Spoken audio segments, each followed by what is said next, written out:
এই মুহূর্তে কিন্তু বিএনপির ভারপ্রাপ্ত চেয়ারম্যান তারেক রহমান শহীদ ওসমান হাদির কবরের পাশে মহান আল্লাহর দরবারে দুহাত তুলে দোয়া করছেন। শহীদ ওসমান হাদির আত্মার রূপ মাগফিরাত কামনা করছেন এবং দোয়ার আগে তিনি কিন্তু শ্রদ্ধা জানিয়েছেন, মোনাজাত করেছেন এবং শহীদ ওসমান হাদির পরিবারের প্রতি তিনি আগেই কিন্তু সমবেদনা জানিয়েছেন এবং শহীদ ওসমান হাদির যে আত্মত্যাগ, সেই আত্মত্যাগকে তিনি বলেছেন যে আসলে তিনি ইনসাফ ভিত্তিক সমাজ প্রতিষ্ঠার কারণে, আধিপত্যবাদী শক্তির বিরুদ্ধে কথা বলার কারণেই তার এই মৃত্যু, তার এই শাহাদাত, সেটাকে কিন্তু আগেই তারেক রহমান বলেছেন। এবং আজকে তারেক রহমান এই শহীদ ওসমান হাদির কবরের পাশে আসলেন। দলের মহাসচিব মির্জা ফখরুল ইসলাম আলমগীর, স্থায়ী কমিটির সদস্য সালাউদ্দিন আহমেদ, সিনিয়র যুগ্ম মহাসচিব রুহুল কবির রিজভী সহ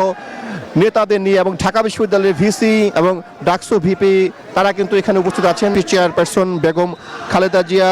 প্রায় 1 মাসেরও বেশি সময় ধরে রিভার কেয়ার হাসপাতালে চিকিৎসাধীন ছিলেন এবং আপনারা সবাই জানেন যখন বিএনপি চেয়ারপারসন মুমূর্ষু অবস্থায় ছিল তখন কিন্তু তারেক রহমান ফেসবুক পোস্টের মাধ্যমে বলেছিল যে তার মন বাংলাদেশে পড়ে আছে, তার মায়ের পাশে পড়ে আছে, কিন্তু নানা বস্তাবতায় তিনি তখন আসতে পারেননি, সেটি তিনি ফেসবুকে কিন্তু পোস্ট দিয়ে জানিয়েছিলেন। অবশেষে নানা জল্পনা কল্পনার অবসান, নানা বিভ্রান্তির অবসান ঘটিয়ে 25 ডিসেম্বর হযরত শাহজালাল আন্তর্জাতিক বিমানবন্দরে তিনি নামেন।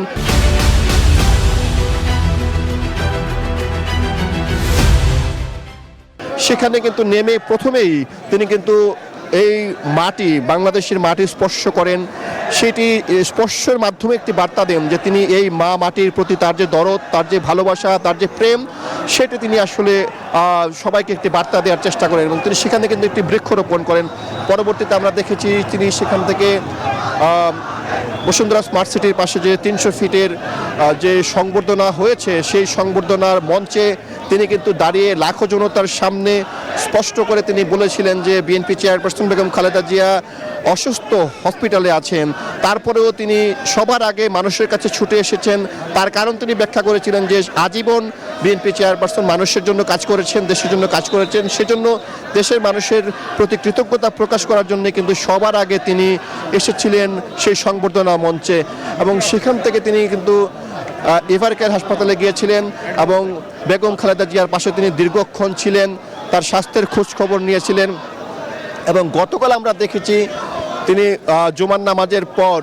সাবেক রাষ্ট্রপতি, বিএনপির প্রতিষ্ঠাতা, স্বাধীনতার ঘোষক শহীদ রাষ্ট্রপতি জিয়াউর রহমানের সমাধিতে শ্রদ্ধা নিবেদন করেছেন এবং সেটি 19 বছর পর তিনি সশরীরে জিয়াউর রহমানের কবরের পাশে দাঁড়িয়ে মোনাজাত করেন, ফাতিহা পাঠ করেন, শ্রদ্ধা জানান এবং তিনি সেখানে আবেগাপ্লুত হয়ে পড়েছেন। আমরা ভিডিও ফুটেজের মাধ্যমে সেটি দেখতে পেরেছি। তার চোখের জল কিন্তু আসলে ছলছল করছিল, কারণ এত বছর পর পিতার কবরের পাশে দাঁড়িয়ে মোনাজাত করা, রুহের মাগফিরাত কামনা করা, সেটি আসলে একজন সন্তানের জন্য অত্যন্ত আবেগ ঘন পরিবেশ, অত্যন্ত বেদনাদায়ক মুহূর্ত। এবং তারপর তিনি সেখান থেকে কিন্তু শ্রদ্ধা নিবেদন করে হাজার হাজার মানুষের ভিড় ঠেলে তিনি চলে যান সাভারের জাতীয় স্মৃতিসৌধে এবং আমরা লক্ষ্য করেছি যে